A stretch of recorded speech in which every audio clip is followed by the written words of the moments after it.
Aku jatuhkan harga diri suamiku dan aku permalukan martabat keluarganya yang angkuh. Kini giliran pembalasanku setelah kalian selalu mengendalikanku. Assalamualaikum warahmatullahi wabarakatuh. Selamat datang di LA Stories. Di balik senyuman ada air mata yang tak terlihat. Di balik tawa, ada kisah yang tak pernah diceritakan. Ini adalah LA Stories, tempat di mana kisah nyata jadi pelajaran, dan luka hati jadi kekuatan. Setiap cerita di sini bukan sekadar drama, tapi potongan hidup yang bisa jadi cermin untuk kita semua. Siapkan hatimu, karena apa yang kamu dengar bisa mengubah cara pandangmu selamanya. Ini bukan sekadar cerita. Ini adalah kenyataan yang belum tentu sanggup kamu jalani. Dina adalah wanita sederhana yang sejak awal pernikahan hidup terkungkung dalam jerat keluarga suaminya yang manipulatif, merendahkan, dan penuh penghinaan. Mertuanya selalu menilai segala sesuatu dari harta, sementara suaminya, Arman, adalah pria pengecut yang lebih memilih tunduk pada ibunya ketimbang membela istrinya. Namun semua berubah ketika Dina bangkit dari keterpurukan. Setelah bertahun-tahun direndahkan, ia kembali dengan status sebagai CEO dari sebuah perusahaan multinasional yang menjadikan keluarga suaminya bergantung padanya. Kini, satu persatu martabat, harga diri, dan arogansi mereka dilumat habis oleh balasan telak dari Dina. Like kalau kamu juga ingin melihat wanita kuat bangkit dari penderitaan. Komen kalau kamu pernah berada di posisi Dina. Subscribe untuk cerita balas dendam super emosional dan memuaskan lainnya. Sebelum masuk ke ceritanya, jangan lupa absen dulu Bunda. Bunda semuanya dari daerah mana saja. Dan bagi yang sudah subscriber semoga rezekinya lancar. Pernikahan yang seharusnya menjadi gerbang menuju kebahagiaan, justru menjadi awal dari penderitaan panjangku. Namaku Dina. Sejak awal aku sudah tahu, Arman bukanlah pria yang sempurna. Tapi aku tidak pernah membayangkan bahwa aku akan dijadikan budak oleh keluarga yang kupanggil mertua. Aku masih ingat betul malam pertama setelah akad. Bukan malam yang penuh bunga dan cinta seperti yang sering digambarkan dalam drama atau dongeng. Tidak ada lilin romantis, tidak ada pelukan hangat. Yang ada hanya suara perintah dari ibu mertua yang memanggilku dari ruang tamu. Dina! Cepat pel aja lantainya. Habis basah kena cipratan sirup. Jangan cuma bisa duduk di kamar pengantin. Suaranya keras, menusuk harga diriku. Aku yang masih mengenakan kebaya pengantin hanya bisa terdiam. Arman, yang duduk di sampingku, tidak bergerak sedikit pun. Dia menatapku sejenak, lalu menunduk, pura-pura tak dengar. Hancur. Rasanya seperti tersayat. Tapi aku berdiri. Aku angkat kain kebaya panjangku, dan melangkah keluar. Sambil menahan malu, aku mengepel lantai dengan tangan sendiri, sementara tamu-tamu keluarga masih duduk di ruang tamu, memandangiku seperti pembantu baru. Saat itu aku sadar, aku tidak dinikahi untuk dicintai. Aku dinikahi untuk dijadikan pelayan keluarga mereka. Hari-hari berikutnya lebih menyakitkan dari bayanganku. Aku bangun paling pagi, sebelum adzan subuh, hanya untuk menyiapkan sarapan dan membersihkan rumah. Semua itu kulakukan dalam keadaan mengantuk, bahkan kadang sambil menangis diam-diam di dapur. Suamiku, dia masih tidur pulas di kamar, seolah tidak ada tanggung jawab atas penderitaanku. Ibu mertua selalu memperlakukanku seperti budak. Setiap kesalahan kecil dibesar-besarkan. Saat aku salah menggoreng tempe yang terlalu kering, dia lemparkan wajan ke lantai dan memaki. Dasar perempuan kampung, pantas gak ada yang mau kamu dulu. Beruntung anak saya mau nikahi kamu. Dan aku hanya bisa menunduk, menyerap semua hinaan itu dalam dada. Air mata tak berani tumpah di hadapannya, tapi di kamar, bantal menjadi saksi bisu penderitaanku setiap malam. Aku sempat mencoba bicara pada Arman. Aku ingin dia tahu betapa aku menderita. Tapi yang kudapat hanya satu kalimat menyakitkan. Dina, jangan banyak drama. Kamu itu tinggal di rumah orang tua. Ya hormati mereka. Kalau disuruh, ya jalani. Gak usah lebay. Lebay. Aku ingin tertawa getir. Aku bekerja dari subuh sampai tengah malam. Menyapu, mengepel, mencuci, memasak, melayani mertua, ipar, suami.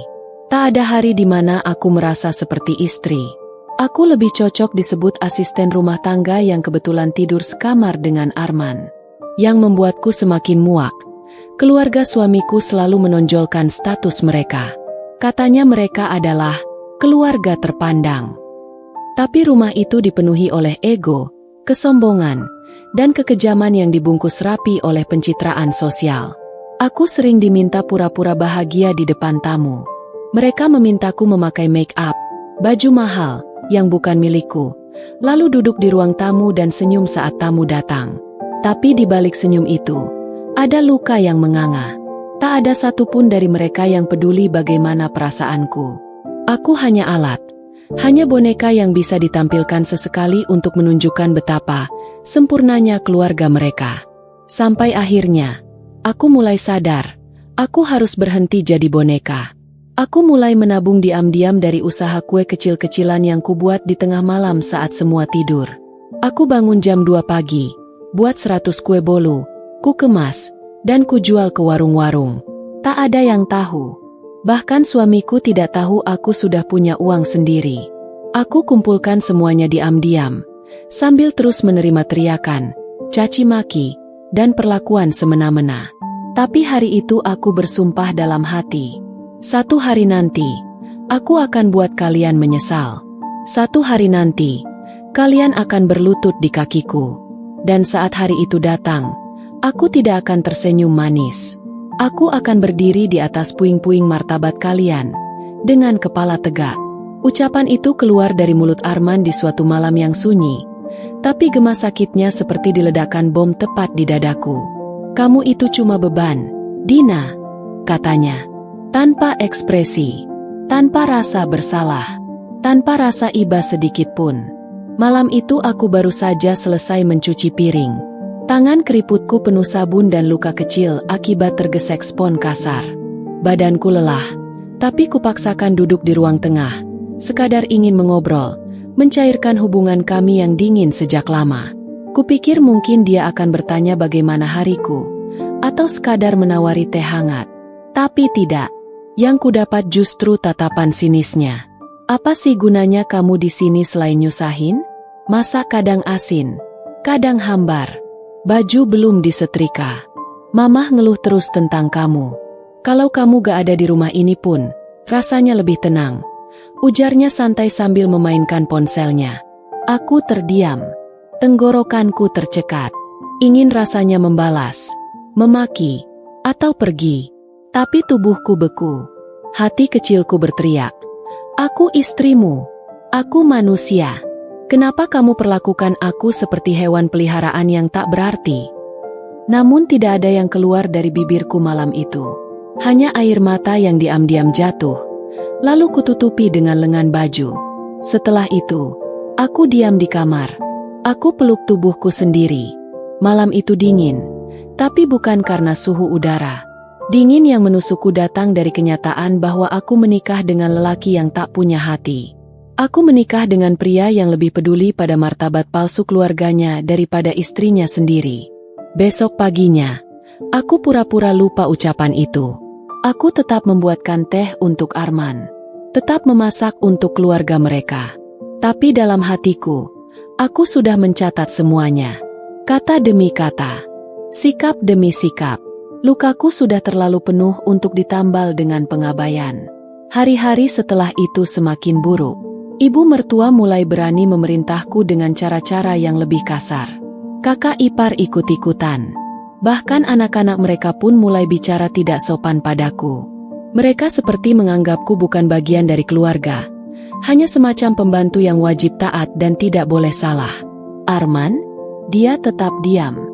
Dia lebih takut dimarahi ibunya daripada berdiri untukku. Bahkan ketika aku dipermalukan di depan tamu keluarga karena lupa meletakkan sendok di meja, dia tetap duduk dan makan seolah tidak ada yang terjadi. Dina, kamu bikin malu keluarga saya, katanya setelah para tamu pulang. Aku tertegun. Malu? Karena lupa sendok? Yang bikin malu itu kamu, Arman. Karena membiarkan istrimu dipermalukan kayak binatang. Ingin rasanya aku membalas seperti itu. Tapi lagi-lagi, aku hanya diam. Aku tahan semua sakit itu dan menahannya seperti gunung yang menampung tekanan magma. Aku tahu, kalau aku melawan sekarang, mereka akan menuduhku istri durhaka. Tapi diamku bukan berarti aku kalah. Diamku adalah api yang kubiarkan menyala di dalam dada. Sampai waktunya aku ledakkan semua kebusukan mereka. Dan api itu mulai menguat saat suatu malam, aku menemukan sesuatu di ponsel Arman. Sebuah pesan dari wanita lain. Malam ini jadi ya? Istrimu pasti gak curiga. Aku rindu. Aku membeku. Rasanya seperti dihantam palu di dada. Arman, selingkuh? Dadaku berdegup kencang. Tanganku gemetar. Tapi aku tidak menangis. Tidak seperti biasanya. Malam itu aku hanya menatap layar ponsel sambil tersenyum tipis. Bagus. Arman, teruslah bermain api.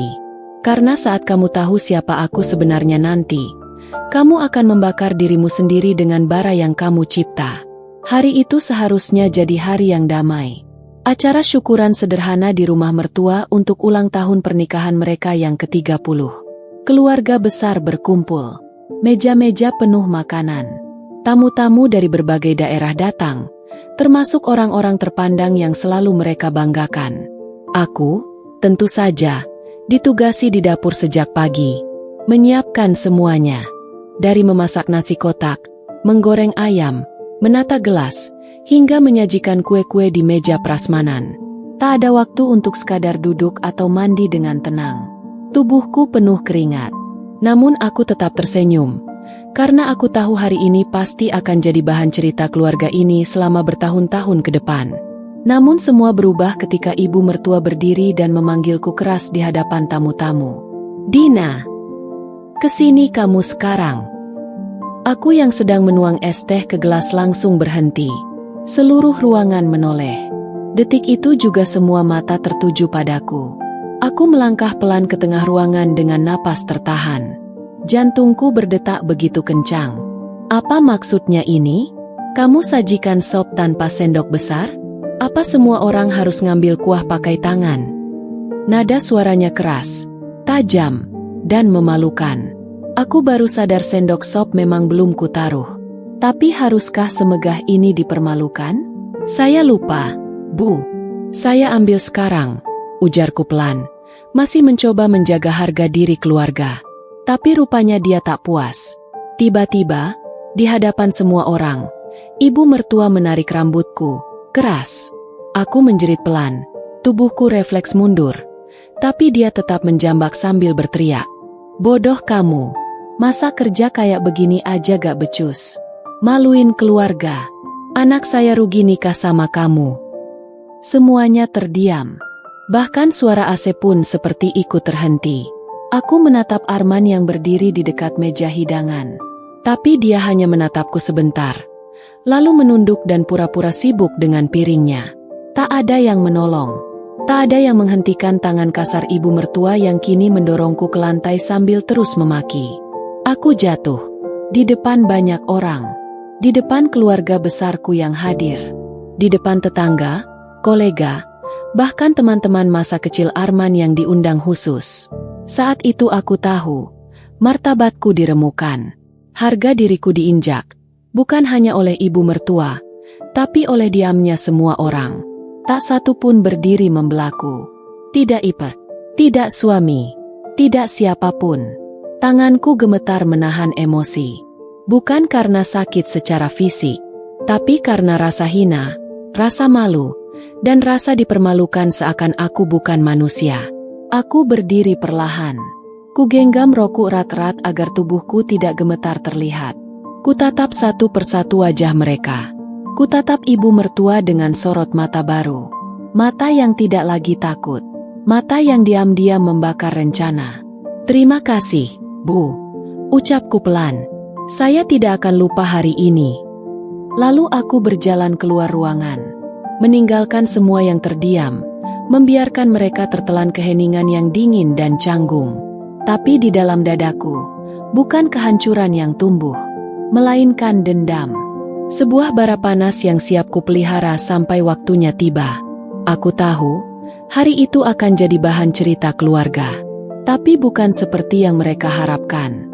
Hari itu akan tercatat sebagai hari di mana seorang wanita yang mereka rendahkan bangkit dari kuburan harga diri yang sudah mereka gali sendiri. Dan aku bersumpah, akan kubayar perlakuan ini dengan kehancuran martabat mereka, tepat di depan orang-orang yang dulu menertawaiku. Setelah kejadian menjijikkan di hadapan para tamu itu, aku berpikir keluarga suamiku akan merasa bersalah. Atau setidaknya, malu. Tapi tidak. Mereka seolah tidak terjadi apa-apa. Esok harinya, ibu mertua memanggilku pagi-pagi hanya untuk menyuruhku mencuci semua taplak meja dan gorden yang dipakai kemarin. Tanganku masih nyeri karena jatuh saat didorong kemarin. Tapi lagi-lagi, aku harus diam. Diamku bukan karena lemah, tapi karena aku mulai merangkai satu persatu benang balas dendamku. Dan saat benang itu cukup panjang, akan kujadikan jerat untuk menggantung harga diri mereka tinggi-tinggi, lalu kulempar ke dasar kehinaan. Hari-hariku seperti robot. Bangun pukul 4 pagi, menyiapkan sarapan untuk satu rumah yang terdiri dari lebih dari 10 orang, lalu membersihkan kamar-kamar, mencuci pakaian, setrika, bahkan mengurus anak-anak kakak iparku. Semua itu kulakukan tanpa satupun ucapan terima kasih. Sebaliknya, mereka memperlakukan aku seperti boneka mekanik, disuruh jalan, jalan, disuruh diam, diam. Mereka atur bajuku, cara jalanku, cara bicaraku, bahkan teman-temanku pun mereka pilihkan. Aku dilarang keluar rumah kecuali untuk urusan mereka. Aku tidak boleh bicara di depan tamu, kecuali jika disuruh menyajikan teh atau makanan. Pernah suatu kali, aku ingin menghadiri reuni kampus yang hanya berlangsung 1 jam di kafe dekat rumah. Tapi ibu mertua berkata lantang di ruang makan, "Perempuan kayak kamu reuni? Mau pamer apaan? Nilai jelek? Wajah biasa aja? Halah, kamu itu bukan siapa-siapa. Dina, lebih baik bantu saya kupas bawang di dapur." Arman, lagi-lagi dia tak berkata apa-apa. Bahkan ketika aku mengurung diri di kamar malam itu dan menahan tangis, dia masuk, hanya untuk berkata, "Kamu jangan egois, ya. Kamu di sini jadi istri, bukan artis." Hidupku dikendalikan, dikunci, dikurung. Aku tidak lagi punya ruang. Bahkan waktu untuk duduk dan membaca buku pun rasanya haram. Setiap aku duduk 5 menit, akan ada suara yang memanggil, "Dina, kamu ngapain? Udah beres dapurnya."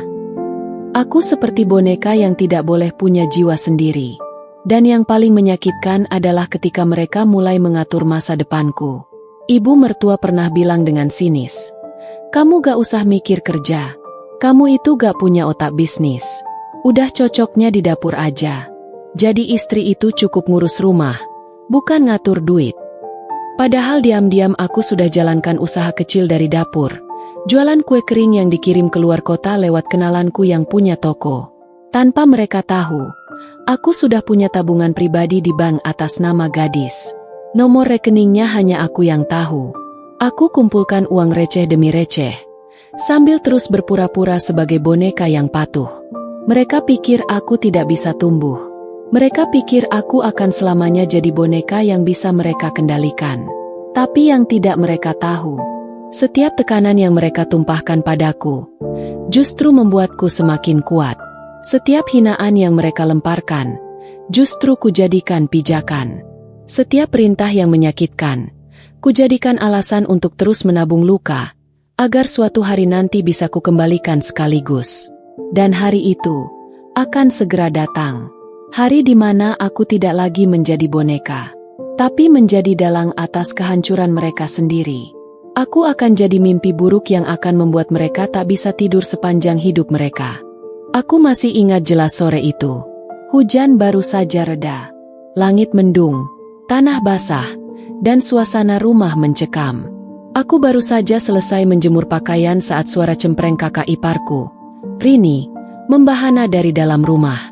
"Dina, kamu itu perempuan atau apa sih? Nikah udah hampir 2 tahun. Kok perut kamu rata aja? Jangan-jangan kamu itu mandul. Kalimat itu disambut tawa sengak dari adik iparku, serta lirikan menyindir dari ibu mertua yang sedang duduk mengupas bawang. Mereka pikir semua itu lelucon, tapi bagiku, itu penghinaan paling menyayat.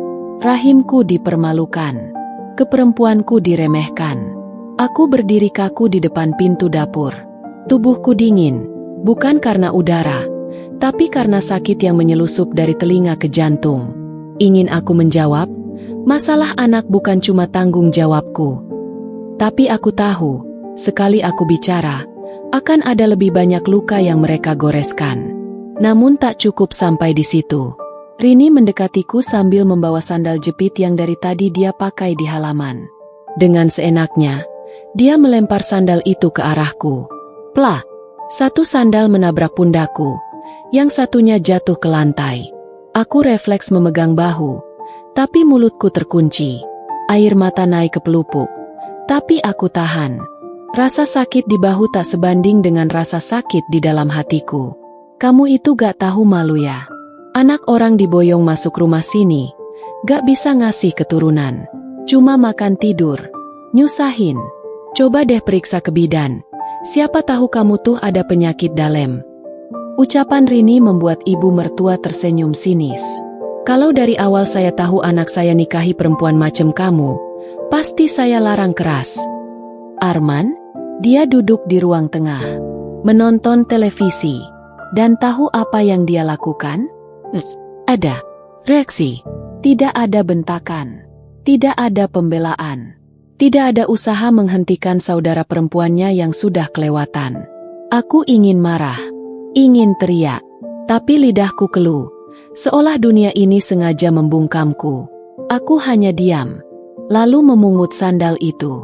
Kupeluk diriku sendiri sejenak, lalu masuk ke dapur dan kembali melanjutkan tugas, seperti tidak terjadi apa-apa. Namun di dalam hati, ada sesuatu yang berubah hari itu. Rasa sakit itu bukan lagi sekadar luka, tapi api. Dan aku bersumpah, setiap dari kalian yang melempar hinaan padaku akan merasakan balasannya berkali lipat. Aku mulai mencatat semua perlakuan mereka. Di buku kecil, di catatan ponsel, bahkan di benakku. Aku susun strategi diam-diam. Aku kumpulkan nama-nama teman yang bisa kupercaya. Aku mulai membaca ulang semua buku bisnis dan keuangan yang dulu kupelajari waktu kuliah, yang selama ini mereka bilang tak ada gunanya. Mereka pikir aku wanita bodoh. Tapi mereka lupa, wanita yang mereka rendahkan hari ini, bisa saja jadi pemilik hidup mereka esok hari. Dan ketika saat itu datang, aku tidak akan lagi memungut sandal. Aku akan buat mereka berlutut di bawah kakiku, dan memohon maaf sambil mencium debu lantai yang dulu mereka suruh aku bersihkan. Arman bekerja di sebuah kantor swasta biasa. Gajinya cukup, tapi tidak lebih dari standar UMR. Tapi setiap hari dia pulang dengan dada membusung, seolah dialah lelaki paling berjasa di dunia. Padahal saat beras habis, saat sabun cuci menipis, bahkan saat ibu mertua butuh uang untuk iuran arisan, aku yang menyelipkan uang hasil jualanku diam-diam ke dalam laci dapur. Aku bekerja di dapur hingga tengah malam. Kue bolu, nastar, donat, dan pudingku kemas rapi tiap pagi. Kujual ke toko-toko dan teman kuliah lewat chat WhatsApp rahasia. Dalam sebulan, penghasilanku melebihi gaji suamiku, dan tak ada satupun dari mereka yang tahu. Tapi meski begitu, aku masih jadi sasaran hinaan setiap hari. Kamu tuh kayak numpang hidup aja, Din, ucap ibu mertua sambil mengaduk kopi. Arman itu kerja banting tulang. Kamu enak-enakan di rumah, cuma cuci piring dan nyapu doang. Istri kok gak produktif gitu? Kalimat itu seperti belati yang sudah tumpul karena terlalu sering ditusukkan. Tapi tetap menyakitkan. Arman bahkan tak pernah bertanya, dari mana uang belanja yang kupakai bisa cukup untuk 3 keluarga. Dia pikir semua itu jatuh dari langit? Atau mungkin, dia terlalu malas untuk peduli. Tapi yang paling membuatku muak adalah ketika suatu hari, saat aku membeli baju seragam baru untuk anak kakak iparku, malah dituduh mencuri uang Arman. Ini uang dari mana? Jangan-jangan kamu colong dari dompet suami kamu ya? tuduh Rini sambil menunjuk-nunjuk wajahku di depan ruang tamu yang dipenuhi keluarga. Aku menganga. Mulutku terbuka, tapi tak bisa berkata apa-apa. Mereka tahu aku tidak kerja formal. Tapi tidak ada yang tahu bahwa aku sudah mengelola toko online kecil dan menerima pesanan catering dari beberapa sekolah sekitar. Aku pakai uangku sendiri, jawabku pelan, menahan rasa perih. Tapi tawa ibu mertua langsung memotong. Uang kamu? Uang dari mana? Kamu kan gak kerja. Jangan ngaku-ngaku. Dina, di rumah ini cuma Arman yang kerja. Kamu cuma istri nebeng hidup. Nebeng hidup. Kata itu menghantam keras. Seolah semua tenagaku yang terkuras dari pagi hingga malam tak ada artinya. Seolah air mataku, luka di telapak tanganku, dan waktu yang kugadaikan untuk membuat kue semua dianggap sia-sia. Saat itu aku tidak menangis. Aku hanya berdiri diam. Menatap Arman yang kembali diam di sudut ruang tamu, pura-pura membaca chat di ponselnya. Wajahnya datar. Tak ada pembelaan.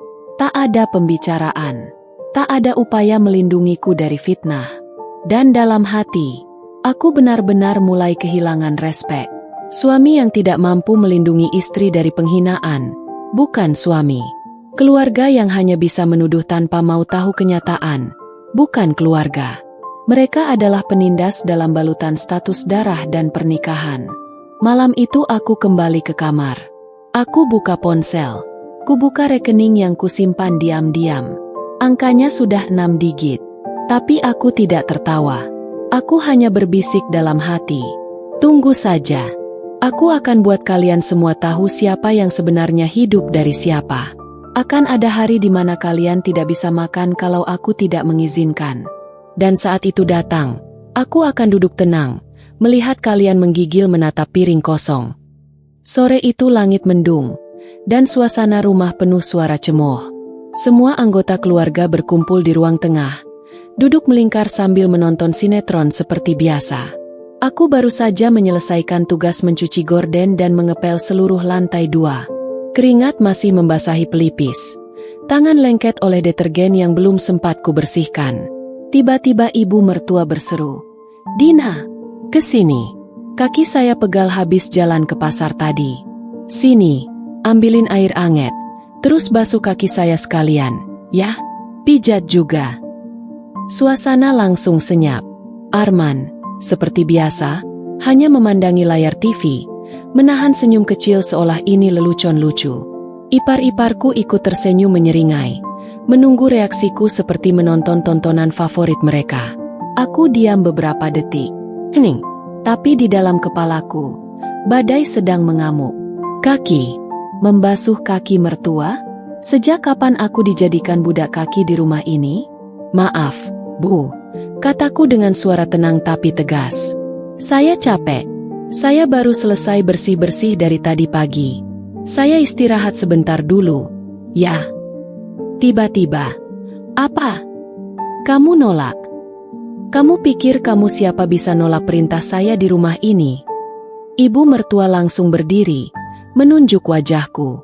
Napasnya memburu, wajahnya merah padam, dan tanpa ampun, ia melempar gelas kosong yang ada di meja ke arahku. Gelas itu tidak mengenai tubuhku, tapi jatuh dan pecah di lantai, membuat semua orang terlonjak kaget. Rini berdiri, ikut campur.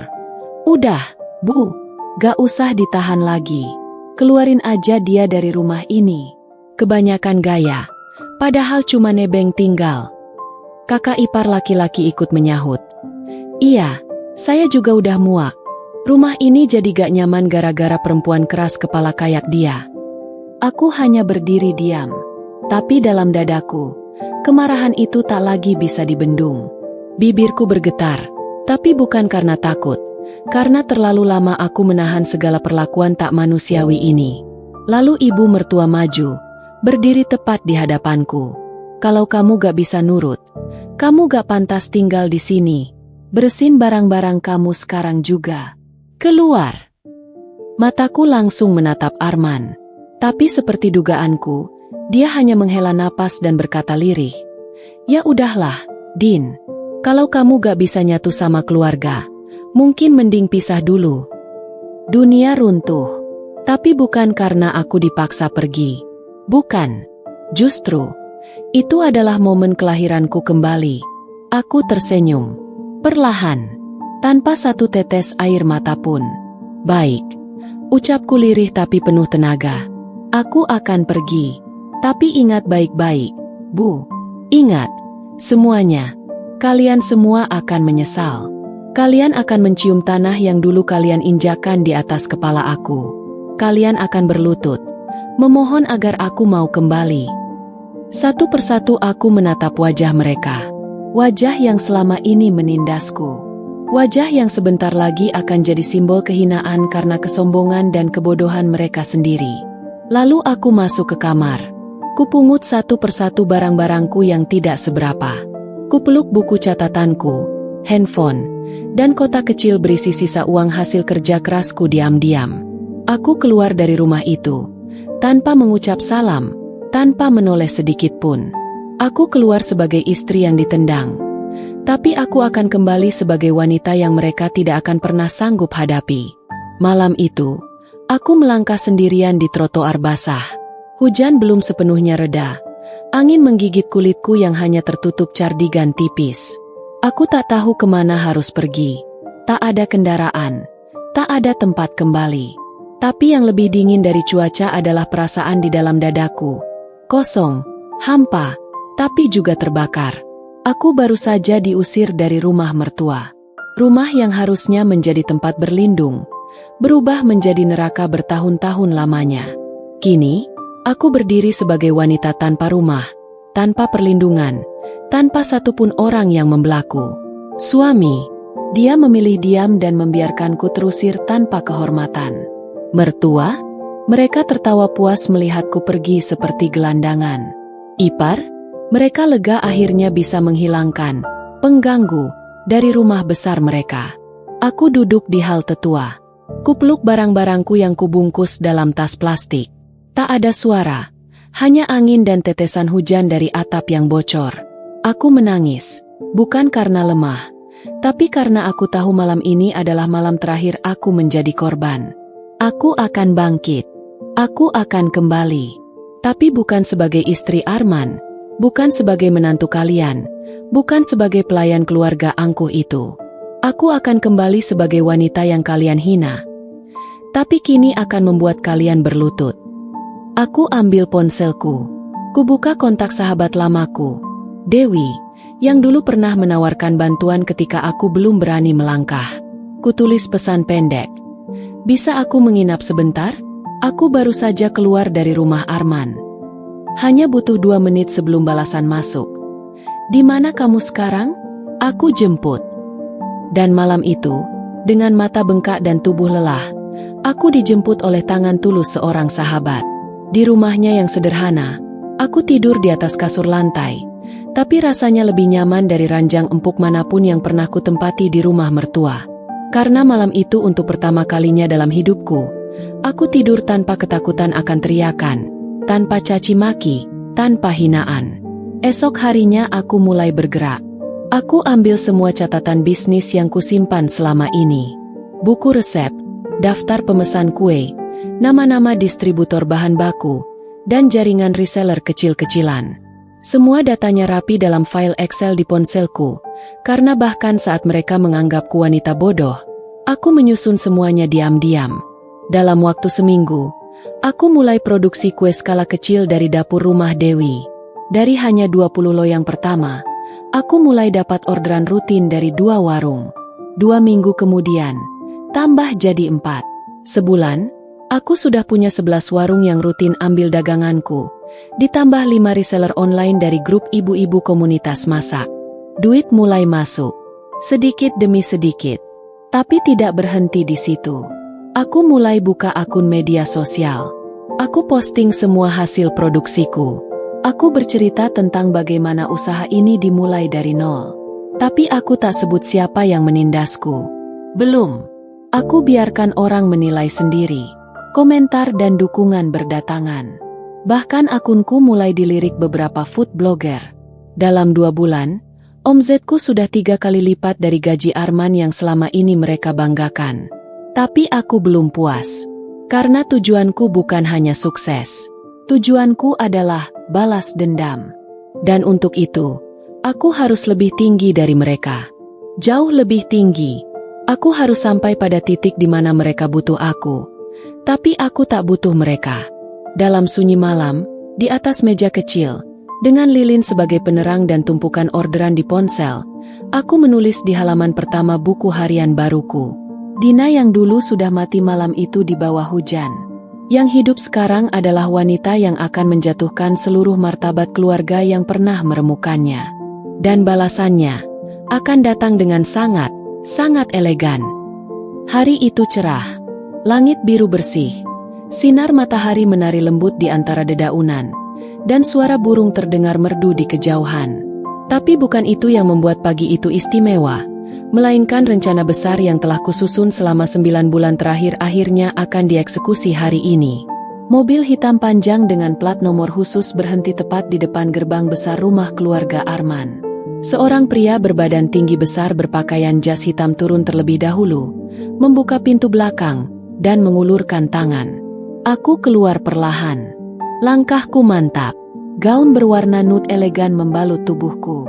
Sepatu hak tinggi berkilau menginjak tanah yang dulu menjadi saksi saat aku diusir seperti sampah. Rambutku ditata rapi. Make up flawless menghiasi wajah yang dulu selalu kusam karena kerja paksa dan air mata. Kini, mataku menatap tajam dan penuh percaya diri. Hari ini, aku bukan lagi menantu yang diinjak, tapi wanita yang akan membuat mereka tak berani angkat muka. Di dalam rumah, keluarga Arman berkumpul di ruang depan. Mertua duduk di sofa, Arman tengah menyeruput kopi, dan ipar-iparku asyik bermain ponsel. Semua rutinitas mereka berjalan seperti biasa, tanpa tahu badai sedang menunggu di luar pagar. Suara deru mobil mengganggu ketenangan pagi mereka. Mereka melongok ke jendela, dan saat pintu mobil terbuka, mata mereka membelalak. "Itu, siapa tuh?" gumam Rini, ipar perempuanku. "Kenapa ada mobil kayak gitu? Siapa yang datang?" ujar kakaknya dengan dahi berkerut. Tak butuh waktu lama untuk jawabannya muncul. Aku melangkah ke dalam halaman. 2 bodyguard mengikuti di belakangku. Begitu aku membuka kacamata hitam dan menatap langsung ke arah rumah, ibu mertua menjatuhkan sendok yang sedang ia pegang. Itu, Dina." Arman bangkit dari duduknya. Wajahnya pucat, seperti melihat hantu dari masa lalunya yang paling ingin ia kubur dalam-dalam. Aku berjalan pelan, penuh wibawa, menuju teras mereka. Kupandangi wajah-wajah panik itu, wajah yang dulu merasa paling tinggi di hadapanku. Tanpa senyum, aku berkata lantang, "Pagi, apa kabar semua?" Aku dengar rumah ini sempat bilang aku hanya beban dan pengangguran. Lucu sekali. Ternyata kalian masih hidup tanpa bantuan aku, ya? "Dina, kamu, ini maksudnya apa?" Arman mencoba bicara, suaranya bergetar. Aku tersenyum tipis. Senyuman yang tak lagi mengemis belas kasih, tapi menyimpan kekuatan yang menusuk. "Aku hanya lewat. Mau ngantar surat," ujarku sembari melambaikan tangan ke salah satu pengawalku yang langsung menyerahkan sebuah map coklat kepada Arman. Dia membukanya dengan tangan gemetar. Isinya, dokumen perceraian. Tapi itu belum cukup. Dan ini, aku melempar satu amplop lain ke atas meja. Iparku langsung mengambil dan membukanya. Di dalamnya ada fotokopi rekening bank atas namaku, lengkap dengan logo perusahaanku yang kini sudah menjadi brand lokal terkenal untuk produk pastry bakery premium. Sebentar lagi, brandku akan kerjasama dengan salah satu jaringan retail nasional. Nama aku akan terpampang di rak-rak swalayan di seluruh kota. Dan tahu apa yang menarik? Aku mendekat, menatap tajam mata ibu mertua. Semua ini dibangun dari sisa tenaga dan air mata yang kalian peras dari aku. Mereka semua membisu. Terdiam. Tak berkutik. Arman mencoba maju. "Dina, kamu gak perlu seperti ini. Kita bisa bicara baik-baik." Aku mendekat lebih jauh, menahan jarak beberapa sentimeter dari wajahnya yang kini tak berdaya. "Bicara baik-baik? Kamu bicara baik-baik setelah membiarkan istrimu diseret keluar rumah seperti anjing? Setelah membiarkan keluargamu menghina rahimku, tubuhku, kehormatanku. Tanganku terangkat, menunjuk ke arah pintu. Kalau kalian lupa, aku pernah berdiri di sana, dengan barang-barangku dikemas dalam tas plastik murahan. Hari ini aku kembali, bukan untuk menumpang tinggal, tapi untuk menginjak balik harga diri kalian yang dulu kalian buang. Kupalingkan tubuh. Tak ada pelukan. Tak ada air mata. Hanya langkah mantap dan suara klik sepatu hak tinggi yang menggema. Seperti lonceng kematian bagi harga diri keluarga Arman. Aku masuk ke mobil lagi. Sopir menutup pintu perlahan.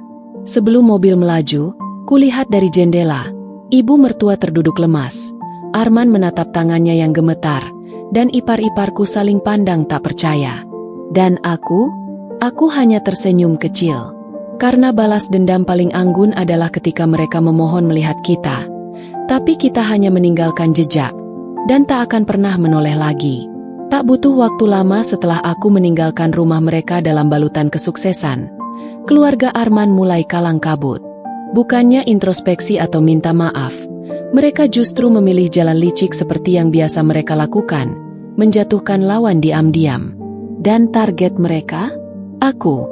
3 hari setelah aku kirim surat cerai dan memamerkan pencapaianku, aku menerima surat panggilan dari pengadilan agama.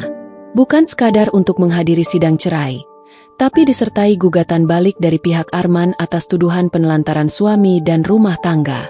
Mereka menuduhku pergi tanpa izin, meninggalkan kewajiban istri, dan bahkan menyebut bahwa aku menggunakan kekayaan untuk menjatuhkan suami dan keluarganya.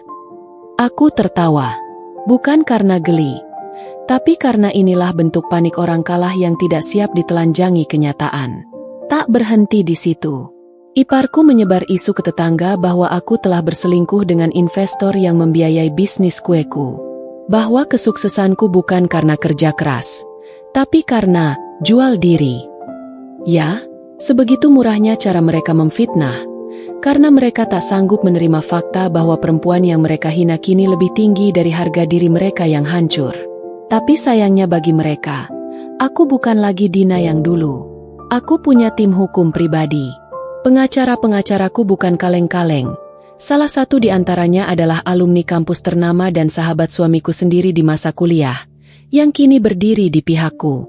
Setiap surat tuduhan mereka langsung kami bantah dengan bukti yang lebih kuat. Semua data disiapkan. Rekening pribadi dengan histori pemasukan dari hasil bisnis. Bukti chat penghinaan dan pengusiran dari ipar dan mertua. Rekaman suara ibu mertua memaki dan memerintah kasar. Saksi dari sahabat, reseller, dan bahkan tetangga sekitar. Aku bangun pertahanan hukumnya sekuat benteng. Tapi aku juga tak berhenti sampai di situ.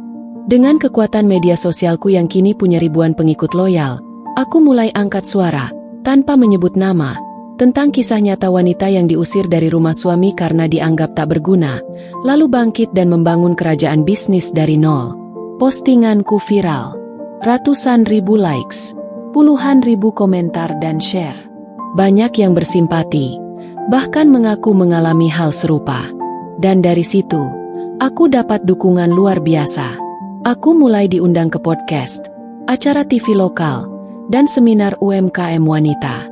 Wajahku muncul di majalah bisnis perempuan. Di setiap sesi wawancara, aku bicara dengan lantang. Banyak wanita dipaksa diam dan patuh demi status istri, tapi tidak disadari bahwa kita punya potensi untuk jadi lebih dari sekadar pelengkap. Saat kamu didorong jatuh, bangkitlah. Dan bangkit itu harus lebih tinggi, sampai mereka tak sanggup menatapmu lagi. Apa yang terjadi dengan Arman dan keluarganya? Mereka panik. Gugatan hukum mereka ditolak mentah-mentah. Mereka mendapat surat somasi balik karena pencemaran nama baik. Bisnis kecil milik ipar laki-laki mereka goyah karena viralnya kasus ini. Anak-anak mereka yang sekolah mulai dibully teman-temannya karena skandal rumah tangga mereka tersebar. Dan Arman? Dia datang menemuiku diam-diam. Wajahnya lusuh, tubuhnya kurus, dan mata sembab. Dina, tolong turunkan semua unggahan itu. Aku bisa kehilangan pekerjaan. Ibu sakit karena stres. Aku menatapnya lama. Aku pernah duduk di sudut dapur kalian, menangis dalam diam karena tak bisa beli pembalut sendiri. Aku pernah tidur dengan luka di tubuh dan hati karena kalian lempari aku dengan sandal dan hinaan. Dan saat itu aku minta tolong, kamu diam. Kamu biarkan aku hancur. Dia menunduk, mulutnya gemetar. Dan aku menyelesaikan kalimatku sambil berdiri tegak. Sekarang giliran kalian yang merasa kecil. Dan ketahuilah, Arman, ini baru permulaan. Aku belum selesai mempermalukan kalian. Panggung megah itu berdiri di tengah gedung pameran terbesar di kotaku. Di atasnya, terpajang spanduk besar bertuliskan, Forum Nasional UMKM Mandiri 2025 Membangun Perempuan, Menguatkan Ekonomi Bangsa. Dan aku, Dina, wanita yang dulu diinjak martabatnya, kini berdiri sebagai keynote speaker, diapit 2 brand ambassador dari perusahaan besar. Kamera dari berbagai media menyorotku, dan hadirin menyimak setiap kata yang kuucapkan dengan seksama. Tapi bukan sekadar materi bisnis yang kubawa ke forum ini. Hari itu, aku membawa kebenaran. Kebenaran yang selama ini dikubur oleh keluarga Arman di bawah alas kaki kesombongan mereka. Saat moderator memintaku bercerita tentang tantangan membangun bisnis dari nol, aku tarik napas dalam-dalam. Kutatap ratusan pasang mata di hadapanku, dan dengan suara mantap, aku mulai. Saya memulai bisnis ini di tengah keterpurukan. Dihianati, diusir dari rumah suami, dicap tidak berguna, dihina mandul, dan difitnah sebagai perempuan yang menjual diri demi sukses. Tapi saya tidak hancur. Saya bangkit. Karena harga diri seorang perempuan tidak ditentukan dari seberapa tunduk dia pada keluarga yang menindasnya, tetapi dari seberapa besar ia mampu mengubah luka menjadi kekuatan. Ruang hening. Beberapa wanita di barisan depan mulai menangis pelan. Beberapa pengusaha laki-laki menunduk, seperti menyadari bahwa kata-kataku adalah tamparan telak. Lalu kuambil satu map, dan kupamerkan data dan dokumentasi lengkap perlakuan keluargaku dulu. Tak ada nama, tapi wajah dan suara dalam rekaman video yang kuputar lewat layar besar jelas menunjukkan. Ibu mertua melempar sendok sambil mengumpat. Ipar perempuanku menuduhku mandul sambil tertawa sinis. Arman, suamiku, duduk diam dan membiarkanku diusir malam hari. Satu video pendek berisi teriakan. Keluar kamu dari rumah ini. Perempuan gak tahu diri. Numpang hidup. Video itu membuat seisi forum bergemuruh. Media sosial meledak. Live streaming disaksikan puluhan ribu penonton online. Tagar wanita bisa bangkit dan kisah Dina jadi trending. Tapi efek paling telak, semua sponsor yang mendanai bisnis kecil milik keluarga Arman mulai menarik diri. Salah satu perusahaan supplier bahan makanan yang semula bekerja sama dengan toko kue milik Rini menyatakan pengunduran diri terbuka. Mereka menulis di akun resminya, "Kami tidak ingin berafiliasi dengan pihak-pihak yang melakukan kekerasan verbal terhadap perempuan. Kami memilih berdiri bersama korban." Satu demi satu kontrak mereka dicabut. Konsumen menjauh. Usaha kecil keluarga Arman kolaps dalam waktu 3 minggu. Mereka tak hanya kehilangan penghasilan, tapi juga martabat dan nama baik yang selama ini mereka banggakan. Arman mencoba membalas. Ia mengirimkan somasi karena pencemaran nama baik. Tapi tim kuasa hukumku lebih cepat. Mereka menuntut balik atas dasar kekerasan dalam rumah tangga emosional dan pengusiran ilegal, lengkap dengan bukti video dan saksi sah. Hasilnya, Arman dan keluarganya dinyatakan bersalah secara moral oleh komunitas. Dan itu lebih menyakitkan daripada hukuman apapun. Karena kini, mereka dihina oleh masyarakat, bukan hanya olehku. Hari itu adalah hari yang paling kutunggu-tunggu. Hari pembuktian. Hari di mana tidak hanya aku yang menatap masa lalu dengan kepala tegak, tapi seluruh warga akan menjadi saksi bahwa perempuan yang dulu mereka lihat sebagai bayangan, kini berdiri sebagai terang yang menyilaukan. Di tengah lapangan besar yang biasanya hanya dipakai senam pagi dan lomba 17-an, tenda putih berjejer rapi, panggung utama dihias dengan karangan bunga segar, dan baliho besar bertuliskan, Pekan Usaha Rakyat dan Apresiasi UMKM Perempuan Berprestasi Tingkat Kota, menjulang gagah. Di bawahnya, tertera namaku, Dina Ramadhani, Pendiri Dina S. Pastri. Setiap langkahku terasa menggema. Gaun batik modern yang kupakai menjuntai anggun. Sepatu hak tinggiku memijak paving lapangan yang dulu kulalui dengan sandal jepit saat mengantarkan risoles ke warung demi warung. Tapi hari ini, aku tidak membawa dus makanan. Aku membawa reputasi. Aku membawa kehormatan. Dan aku membawa luka yang telah berubah jadi kekuatan. Panitia menyambutku dengan hangat. Beberapa fotografer langsung mengabadikan kehadiranku. Sementara ibu-ibu dari komunitas UMKM berebut untuk bersalaman. Tapi bukan itu yang membuat detak jantungku berpacu lebih cepat. Bukan pula gemuruh tepuk tangan atau lampu sorot kamera. Yang membuat tanganku mengepal di sisi tubuhku adalah rumah itu. Rumah tua bercat krem dengan pagar besi yang sudah mulai berkarat, yang berdiri tak jauh dari lokasi acara. Rumah yang dulu kusebut rumah mertua, tapi lebih mirip kandang penindasan. Rumah yang telah menelurkan luka paling dalam hidupku. Dan kini, saat pengeras suara menyebut namaku sebagai penerima penghargaan perempuan inspiratif, rumah itu hanya bisa menonton, tak bisa melawan, tak bisa menyangkal. Aku naik ke panggung. Wajahku muncul di layar LED besar yang menghadap langsung ke gang tempat rumah mereka berdiri. Saat mikrofonku bawa mendekat ke mulutku, aku tahu mereka sedang menyaksikan. Mereka sedang gemetar di balik tirai jendela. Terima kasih kepada panitia dan seluruh warga. Hari ini saya berdiri di sini bukan karena saya hebat, tapi karena saya pernah dianggap tidak ada. Saya pernah dikatai istri tak berguna, perempuan mandul, beban keluarga, dan diusir dari rumah tanpa satupun orang yang membela saya. Tapi saya memilih untuk tidak menjadi korban selamanya. Saya memilih untuk bangkit. Untuk menunjukkan bahwa perempuan tidak butuh belas kasih. Perempuan hanya butuh kesempatan. Suasana hening. Semua mendengarkan. Ketika saya diusir dari rumah, saya tidur di lantai rumah teman. Saya mengaduk adonan kue dengan tangan yang lecet.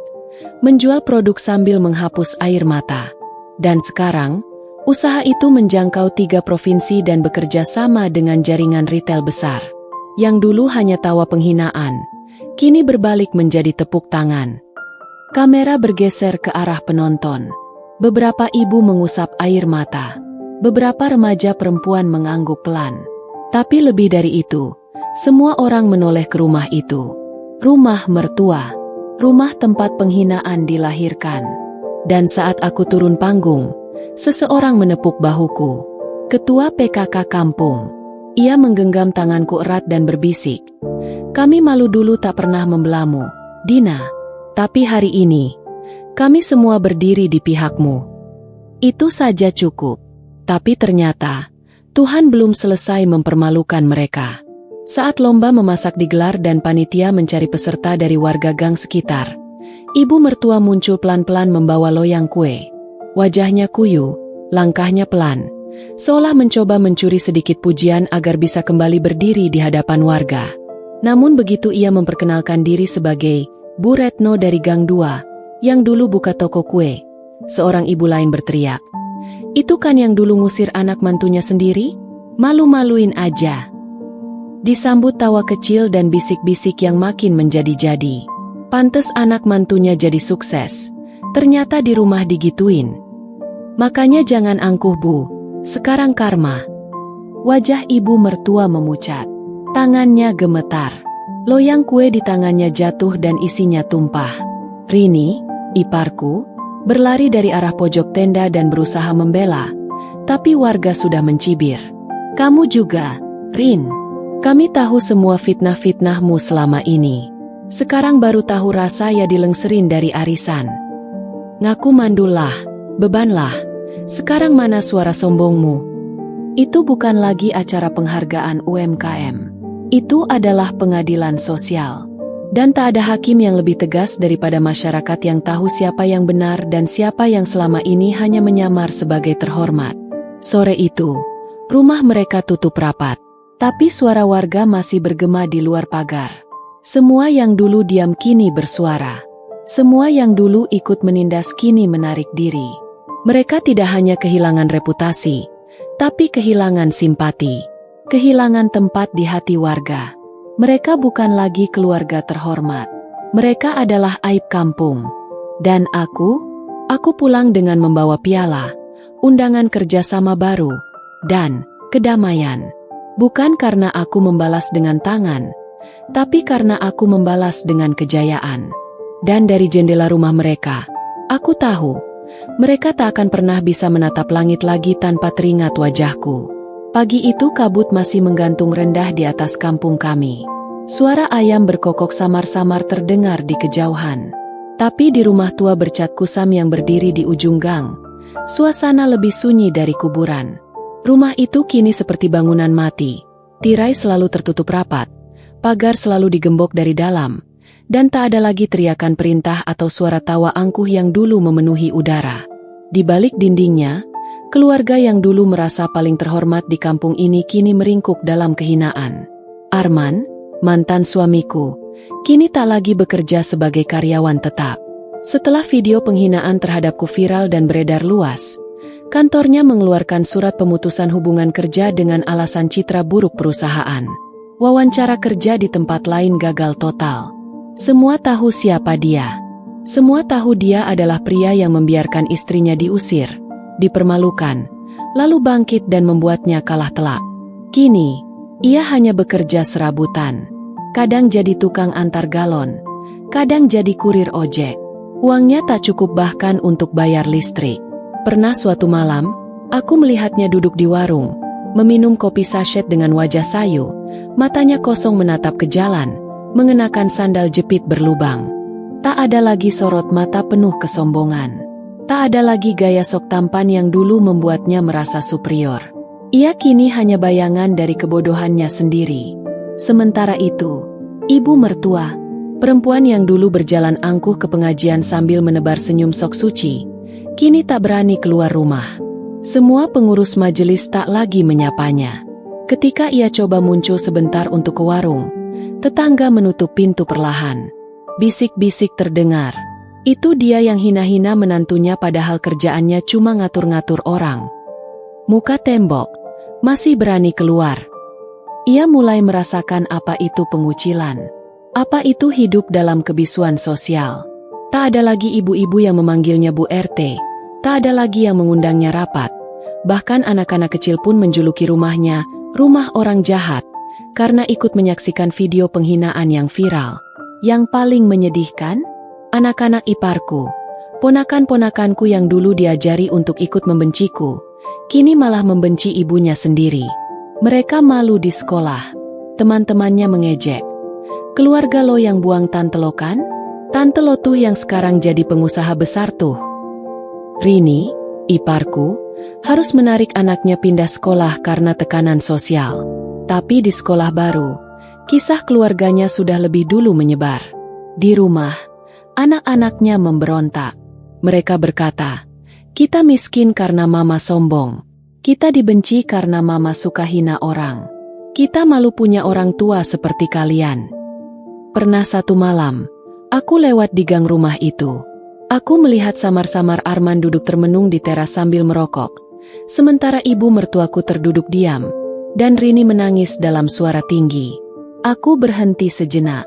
Ku dengar dengan jelas. Kenapa sih kalian dulu harus sejahat itu ke Dina? Sekarang kita kayak gini. Dia istri gue. Harusnya gue bisa atur dia sesuka hati. Itu bukan atur, men. Itu menyiksa. Sekarang semua orang benci kita.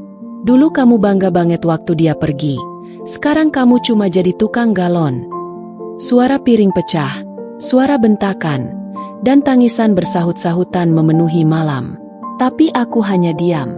Aku berdiri di balik tiang listrik, melihat dari kejauhan. Aku tidak tersenyum, tidak juga menertawakan. Karena bagiku, ini bukan balas dendam yang disengaja. Ini hanyalah hasil dari benih yang mereka tanam sendiri. Dan kini mereka memetik buah busuk dari pohon kesombongan mereka. Keesokan harinya, kabar tersebar, rumah itu akan dijual. Mereka tak sanggup menanggung cicilan. Tak sanggup menanggung malu. Tapi sayangnya, tak ada satupun warga yang mau membeli. Rumah itu ada hantunya, kata warga. Bukan hantu gaib, Tapi hantu karma. Gedung megah berlantai 8 itu berdiri kokoh di pusat kota, dengan kaca reflektif yang memantulkan langit biru tanpa noda. Dulu aku hanya bisa menatapnya dari balik kaca helm ojek online, menunggu Arman di bawah panas dan hujan, sambil menahan lapar dan rasa malu. Kini, aku datang bukan untuk menunggu atau mengantar makan siang yang ia tolak dengan sinis. Aku datang sebagai undangan kehormatan, dengan nama lengkapku terukir di kartu undangan berlapis emas. Dina Ramadhani, narasumber kunci tokoh transformasi UMKM digital nasional. Aku turun dari mobil hitam panjang dengan sopir pribadi, mengenakan blazer krem elegan dan celana panjang sutra. Tim panitia langsung menyambutku begitu aku melangkah masuk ke lobi yang dingin dan harum. Kamera media menyorot langkahku. Di layar besar yang tergantung di atrium, terpampang wajahku dengan tulisan Keynote Speaker, Dina Ramadhani, dari perempuan terbuang menjadi pemimpin UMKM nasional. Aku sempat berhenti sejenak di pintu masuk aula, menatap ke sekeliling. Dan di sana, berdiri seorang pria yang pernah begitu sombong. Arman, mengenakan seragam abu-abu buram bertuliskan, petugas logistik, di dada kirinya. Sepatunya sudah tidak mengkilap, bahunya menunduk. Ia tengah mendorong troli berisi air mineral dan snack box untuk tamu VIP. Tangannya gemetar begitu melihatku. Troli itu berhenti seketika. Matanya bertemu mataku. Tak ada lagi amarah. Tak ada lagi kuasa. Hanya rasa tak percaya. Dulu aku yang berdiri di bawah. Kini aku berdiri di tempat yang bahkan tak bisa ia impikan. Panitia mengajakku masuk ke ruang tamu VIP. Kudengar bisik-bisik dari staf kantor. Itu mantan istri Arman ya? Wah, gila sih. Dulu katanya cuma ibu rumah tangga biasa. Sekarang jadi mentor nasional. Arman mana bisa sampai sana? Di dalam aula, aku duduk di barisan terdepan. Tiba-tiba, General Manager yang juga atasan Arman saat dulu ia masih bekerja mendatangiku dan bersalaman hangat. Bu Dina, kami bangga bisa menghadirkan ibu. Jujur saja, kami menyesal dulu tak pernah tahu potensi ibu sebesar ini. Aku hanya tersenyum. Tapi itu senyum kemenangan. Senyum yang lahir dari luka dan perjuangan. Acara dimulai. MC membuka sesi dengan mengangkat kisah perjalananku dari rumah tangga penuh tekanan, hingga membangun usaha yang kini memiliki ratusan cabang reseller di seluruh Indonesia. Dan lebih hebatnya lagi, kata sang MC, beliau dulunya adalah istri dari salah satu mantan staf kantor ini, yang kini lebih dulu disingkirkan oleh keadaan. Seluruh mata menoleh ke arah belakang aula. Di sana, Arman berdiri beku. Seketika suasana menjadi ganjil. Bahkan direktur utama meliriknya lalu memberi kode tegas pada panitia. Beberapa menit kemudian, seorang petugas menghampirinya dan Arman dipanggil keluar ruangan. Didepak, diusir dari aula tempat ia dulu merasa paling berhak. Aku naik ke panggung. Mikrofon ada di tanganku. Dan untuk pertama kalinya, aku bicara dari podium yang dulu hanya bisa kutatap dari lantai bawah. Saya berdiri di sini bukan sebagai mantan siapa-siapa, tapi sebagai diri saya sendiri. Saya pernah dianggap tak layak duduk sejajar. Pernah dikucilkan, diremehkan, bahkan diusir dari rumah yang seharusnya menjadi tempat perlindungan. Tapi dari titik paling rendah itulah saya belajar bahwa harga diri bukan ditentukan dari jabatan suami atau keluarga mertua. Harga diri tumbuh dari luka yang dijahit sendiri, dari air mata yang dijadikan kekuatan. Ruang aula hening. Semua mendengarkan. Direksi menunduk. Beberapa staf muda menitikkan air mata. Dan bagi siapapun di sini yang pernah merasa ditolak, direndahkan, atau dianggap tak punya potensi, ingatlah, seringkali, kita hanya perlu kehilangan segalanya untuk akhirnya menemukan segalanya. Tepuk tangan bergemuruh. Bukan karena aku menangis, tapi karena aku berdiri. Dan di luar gedung, Arman terduduk di tangga darurat, sendirian. Satu-satunya yang mendekatinya hanyalah petugas keamanan yang memberinya amplop kecil berisi surat pemberhentian kontrak kerja. Ia membaca dengan tangan gemetar, lalu merobeknya. Tapi serpihan surat itu justru diterbangkan angin, tepat ke kakiku saat aku berjalan keluar aula. Kupungut selembar kecil kertas itu, tersenyum, dan melangkah pergi tanpa menoleh lagi. Karena orang yang pernah membuangmu seperti sampah, tak layak dibawa dalam perjalanan suksesmu. Dari meja bundar yang menghadap langsung ke jendela kaca Istana Negara, aku duduk bersama para pemimpin daerah, tokoh nasional, dan penggerak ekonomi perempuan. Di meja itulah, kutandatangani nota kerjasama pengembangan UMKM dengan Kementerian Koperasi dan Presiden langsung hadir memberikan apresiasi. Ibu Dina Ramadhani, ucap ajudan istana sambil menyerahkan plakat penghargaan atas dedikasinya dalam membangun pemberdayaan ekonomi perempuan melalui perjuangan dari titik nol. Sorot kamera media nasional menyorot wajahku yang tersenyum mantap. Tepuk tangan bergema. Aku berdiri sejajar dengan tokoh-tokoh besar negeri ini. Dan pada saat yang sama, keluarga mantan suamiku berkutat dengan sisa reputasi yang mereka coba selamatkan di kampung mereka yang penuh cemoohan. Hari-hari mereka kini bukan tentang bagaimana menyombongkan status atau silsilah keluarga, tapi bagaimana bertahan dari kehancuran sosial yang perlahan-lahan menggigit tanpa ampun. Ibu mertuaku kini membuka lapak di teras rumah dengan menjual gorengan seadanya. Tapi tak satu pun pembeli yang betah lebih dari sekali. Warga mulai tahu cerita-cerita masa lalunya. Semua menghindar. Kalau beli di situ, nanti dikata-katain kayak Dina, canda tetangga di warung sebelah. Dan julukan, ibu mertua tukang hina, melekat pada dirinya seperti noda permanen. Rini, iparku, mencoba kembali eksis di media sosial. Membuat akun baru, tampil manis seolah tak pernah terjadi apa-apa. Tapi netizen lebih kejam dari badai. Komentar demi komentar muncul di postingannya. Bukannya ini ipar yang dulu bilang kakak iparnya mandul dan miskin? Kok sekarang pura-pura bijak ya? Dina udah jadi narasumber nasional. Kamu masih ngumpet di rumah. Setiap unggahan Rini kini berubah jadi kuburan digital bagi reputasinya. Dan Arman, mantan suamiku, adalah simbol kehancuran pria yang membanggakan kekuasaan atas wanita tapi tak pernah mampu berdiri di atas kakinya sendiri. Ia kini bekerja serabutan, kadang angkut pasir, kadang bantu proyek bangunan kecil. Semua perusahaannya tak menerima lamaran kerja setelah tahu nama lengkapnya.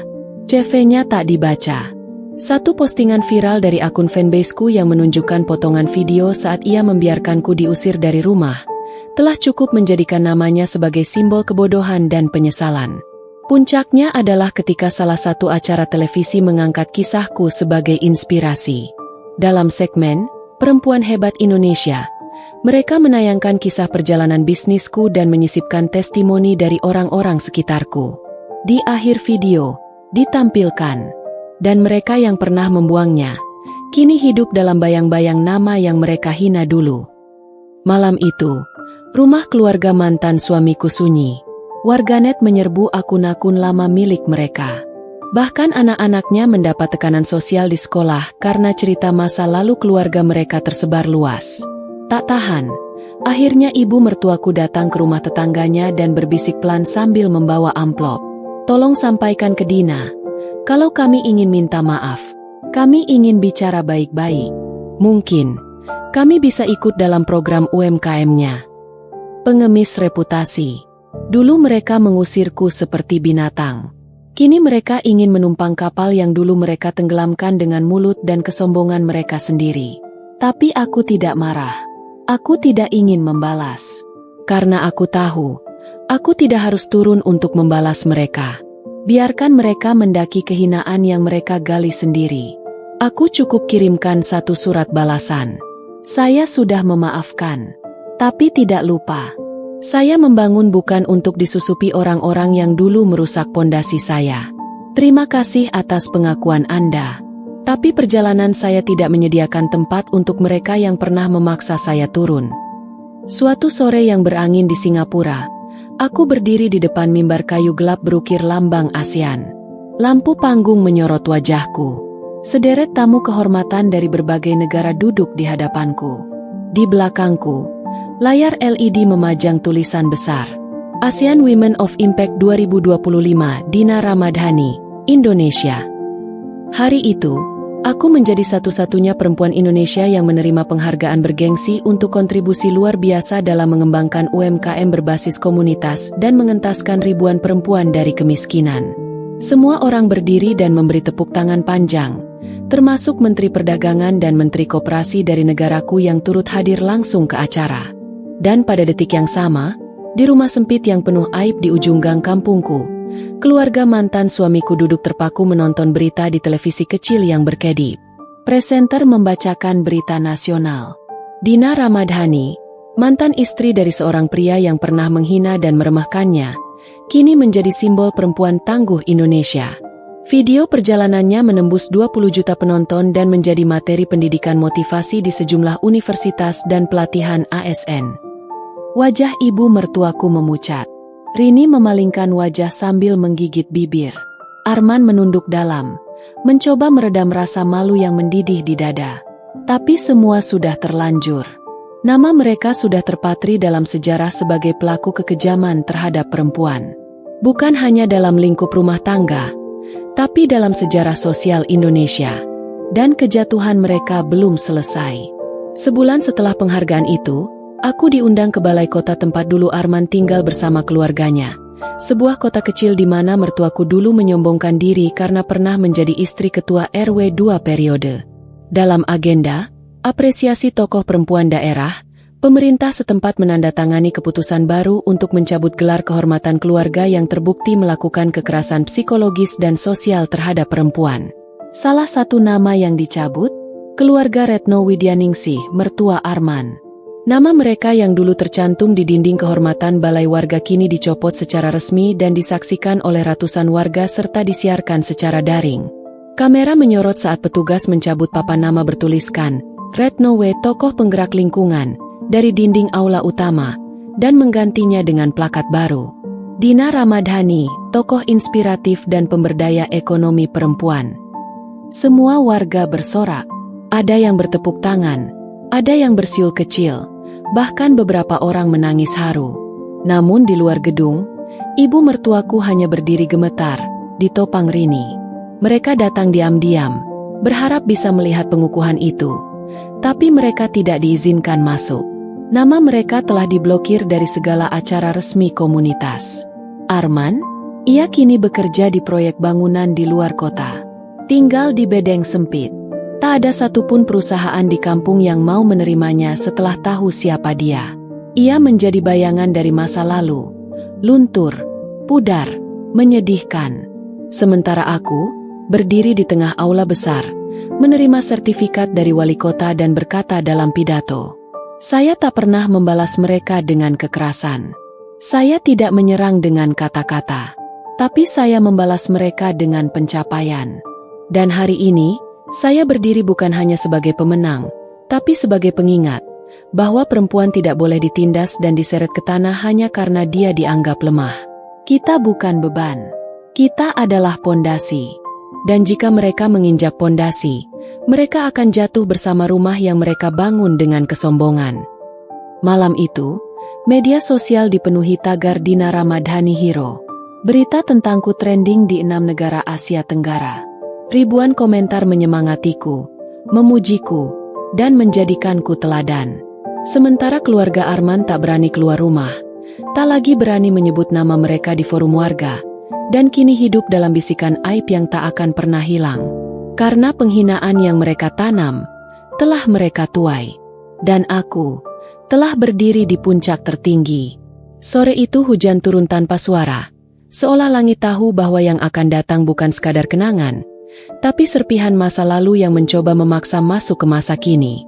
Di ruang tamu kecil rumahku yang baru, yang jauh dari rumah kontrakan sempit tempat aku dulu disingkirkan, aku tengah menyusun draft program pelatihan wirausaha untuk perempuan korban KDRT ketika bel rumahku berbunyi pelan. Klik. Lalu 2 kali. Lalu berhenti. Kupandangi monitor kamera depan. Detak jantungku melambat. Napasku membeku. Itu Arman. Ia berdiri di depan pintu rumahku yang besar, mengenakan jaket lusuh basah kuyup, rambutnya lepek, wajahnya lebih kurus, lebih tua, dan matanya, mata yang dulu menatapku dengan kekuasaan, kini menatap penuh ketakutan dan rasa tak berdaya. Tangannya gemetar memegang kantong kresek hitam, entah berisi apa. Di belakangnya hanya ada hujan. Tak ada mobil, tak ada keluarga, tak ada harga diri. Hanya bekas suami yang kini datang sebagai pecundang. Aku membuka pintu. Tak berkata apa-apa. Hanya menatapnya tanpa rasa. Dina. Suaranya parau, penuh lumpur emosi. Aku salah. Aku tahu. Aku sadar. Aku gak bisa tidur setiap malam. Aku dihantui semua yang pernah kulakukan padamu. Aku diam. Aku kehilangan segalanya. Dina, kerjaanku hilang. Orang tuaku dikucilkan. Adikku gak bisa keluar rumah. Anak-anaknya dibuli. Semua karena aku jahat padamu. Karena aku biarin mereka nginjek harga dirimu. Padahal kamu satu-satunya orang yang pernah benar-benar sayang sama aku. Matanya berkaca-kaca. Langkahnya pelan mendekat. Tangannya mencoba mengangkat kantong plastik. Aku cuma bawa ini. Semua yang pernah kamu kasih ke aku. Uang tabunganmu. Cincin yang kamu beliin buat ulang tahunku. Baju yang dulu kamu jahit sendiri. Semua masih kusimpan. Aku tahu aku nggak pantas. Tapi aku cuma mau minta. Tolong ampuni aku. Aku menarik napas. Dalam. Perlahan. Lalu kutatap matanya. Arman, kamu tahu nggak kenapa kamu datang ke sini? Karena kamu pikir aku masih tempat yang bisa kamu datangi saat dunia menolakmu. Kamu pikir aku masih sebaik itu. Kamu pikir aku akan membuka pintu. Karena kamu tahu aku pernah mencintaimu. Tapi itu dulu. Air matanya jatuh. Dia berlutut di depan pintu rumahku. Dina, aku mohon. Aku bahkan rela bersihin rumahmu, jadi tukang kebun, apapun asal bisa dekat kamu lagi. Tidak, Arman, kamu tidak butuh tempat tinggal. Kamu butuh hati nurani, dan itu sudah kamu buang sejak kamu membiarkan aku tidur di lantai kontrakan sambil kamu makan enak di rumah ibumu. Aku menoleh ke dalam rumah. Terlihat dua anak perempuan yang kuasuh dari program rehabilitasi perempuan korban rumah tangga. Mereka menatapku dari dalam. Salah satu dari mereka tersenyum kecil, senyum bangga, bahwa ada wanita yang mampu mengatakan tidak pada pria yang telah menghancurkannya. Aku kembali menatap Arman. Kamu tahu rasanya dibuang? Dihakimi? Diremehkan? Aku tahu. Dan sekarang kamu tahu juga. Tapi bedanya, aku bangkit. Kamu menyesal. Dan penyesalanmu tidak membangun apa-apa. Hanya menghancurkanmu lebih dalam. Ia memeluk kantong plastiknya. Menggigil. Mulutnya gemetar. Aku cuma mau diperhatikan lagi. Aku menutup pintu. Perlahan. Tanpa suara. Tak perlu marah. Tak perlu teriakan. Karena orang seperti dia tak layak mendengar pintu hatiku terbuka lagi. Walau hanya 1 inci. Malam itu hujan masih terus turun. Di luar sana, Arman duduk di teras depan rumahku hingga larut malam. Tapi aku tak membukakan pintu. Karena rumah ini, hidup ini, bukan lagi tempat untuknya. Dia adalah masa lalu. Dan aku sudah memilih untuk hidup tanpa bayangan itu. Di pinggir kota kecil itu, berdiri sebuah rumah tua berwarna kusam. Dindingnya retak di beberapa sisi, catnya mengelupas, dan halaman depannya dipenuhi rumput liar tak terurus. Rumah itu dulu adalah simbol kesombongan, tempat semua perintah dikeluarkan oleh ibu mertuaku, tempat semua hinaan dilontarkan padaku, dan tempat di mana aku diperlakukan seperti budak yang tidak layak disebut keluarga. Tapi kini, rumah itu sunyi, sepi, tak berpenghuni, dan terpajang papan besar bertuliskan, dijual cepat nego sampai jadi. Namun berbulan-bulan sudah papan itu berdiri, tak ada satupun yang datang menawar. Bukan karena harga terlalu mahal. Justru sudah dijual dengan harga lebih murah dari pasaran. Tapi semua orang tahu, rumah itu mengandung karma, menyimpan cerita kegelapan. Katanya dulu rumah itu tempat menantu dizalimi, sekarang malah bawa sial. Begitu suara tetangga.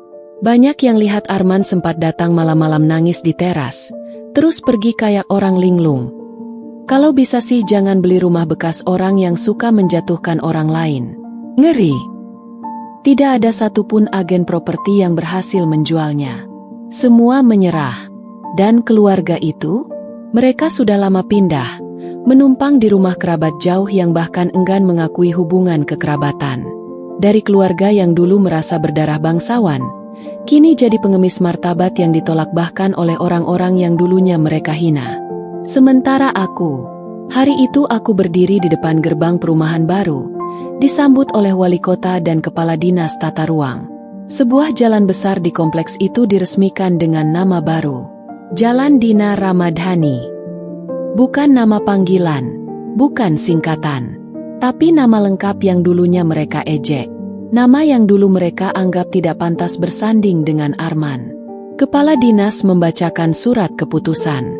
Sebagai bentuk penghormatan atas perjuangan dan kontribusi Ibu Dina Ramadhani dalam membangun ekonomi lokal dan memberdayakan perempuan, kami menamai jalan utama kompleks ini dengan nama beliau, agar menjadi inspirasi bagi generasi berikutnya. Plakat logam dicabut, diganti plakat baru bertuliskan, Jalan Dina Ramadhani, penggerak perubahan keberanian. Aku berdiri di sana, mengenakan batik resmi, tersenyum bangga. Di seberang jalan, diam-diam ada dua sosok yang memperhatikanku dari kejauhan. Rini dan ibu mertuaku. Berpenampilan lusuh, mengenakan masker, berharap tak dikenali. Tapi aku tahu siapa mereka. Dan aku tak mendekat.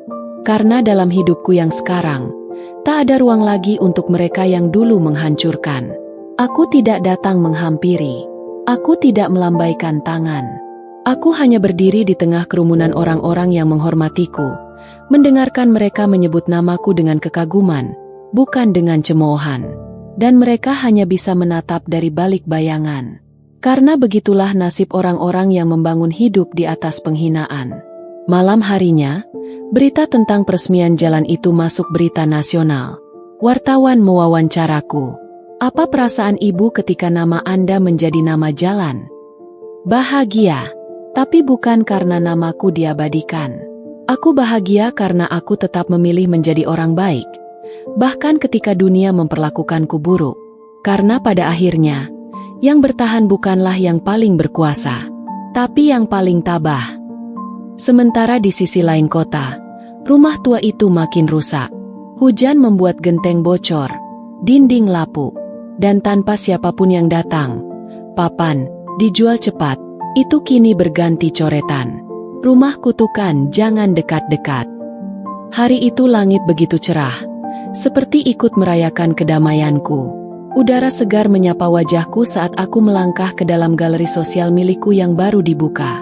Di dinding-dindingnya terpampang lukisan-lukisan perjuangan perempuan. Beberapa di antaranya adalah karya tangan para ibu korban KDRT yang telah kubina, yang dulunya tak punya suara, tak punya penghasilan, tak punya keberanian. Tapi hari ini, mereka berdiri di sisiku. Bukan sebagai korban, tapi sebagai pejuang yang pulih. Aku mengenakan gaun putih sederhana. Di sampingku, dua anak yatim piatu dari panti asuhanku menggenggam tanganku. Mereka tersenyum penuh cinta. Di depan kami, tertulis besar, Pameran Kehidupan, Dari Luka Menjadi Cahaya oleh Dina Ramadhani. Acara dibuka, wartawan meliput, influencer membagikan momen. Tapi jauh di luar lingkaran itu, dalam rumah petak tua di daerah pinggiran, ibu mertuaku, yang dulu menindasku tanpa ampun, tergeletak di dipan bambu, tubuhnya kurus, suara batuknya serak. Dia menatap langit-langit, memandangi atap yang bocor, dan menangis. Bukan karena sakit, tapi karena ia tahu tak ada satupun orang yang mau datang mengurusnya. Rini, anak kesayangannya, sudah lama pergi meninggalkan rumah karena tak tahan dengan tatapan warga. Ia tak pernah kembali. Arman, pria yang dulu mengangkat kepalanya tinggi-tinggi sambil menginjak harga diriku di depan keluarganya, kini tinggal di kontrakan kecil, bekerja serabutan, dan menjadi pemabuk diam-diam. Ia tak lagi punya harapan, dan setiap malam, menatap kosong layar ponselnya sambil menyaksikan video motivasiku yang viral. Andai aku bisa kembali ke masa lalu, katanya pada dirinya sendiri. Tapi dia tahu, tak ada yang bisa diputar. Yang sudah dibuang, tak bisa diambil lagi. Yang sudah dihancurkan, Tak bisa disusun kembali. Beberapa kali Arman mencoba mengirim pesan padaku lewat email palsu, akun anonim, bahkan mencoba menyamar jadi pelamar kerja di yayasan sosial milikku. Tapi semua terdeteksi. Dan setiap pesan itu berakhir di folder, tidak penting. Bukan karena aku dendam, tapi karena hidupku sudah terlalu penuh dengan makna untuk diisi oleh bayang-bayang luka lama. Di tengah sorotan acara, seorang anak kecil menarik ujung bajuku dan bertanya polos, "Ibu Dina, kenapa ibu selalu senyum walaupun dulu banyak orang jahat ke ibu?" Aku berlutut, menyamakan tinggi mata dengannya, dan berkata pelan, "Karena aku tahu, luka bukan alasan untuk membenci. Luka adalah alasan untuk terus bangkit. Kalau kita terus benci, kita akan jadi mereka. Tapi kalau kita berdiri, kita jadi lebih besar dari mereka." Dan malamnya, saat semua lampu sudah padam dan hanya suara jangkrik yang terdengar, aku menulis di jurnal harianku. Hari ini aku benar-benar bebas. Bebas dari masa lalu. Bebas dari luka. Bebas dari nama keluarga yang pernah membuatku merasa kecil. Karena hari ini, aku bukan lagi istri dari siapa-siapa. Aku adalah diriku sendiri, dan aku cukup. Di akhir halaman, kutulis kalimat terakhir dengan tangan mantap. Dan kepada mereka yang dulu mengendalikan hidupku, lihatlah, aku tidak hanya melepaskan kalian. Aku sudah memaafkan kalian. Tapi aku tak akan pernah kembali. Ini adalah akhir. Dan aku bahagia. Tamat.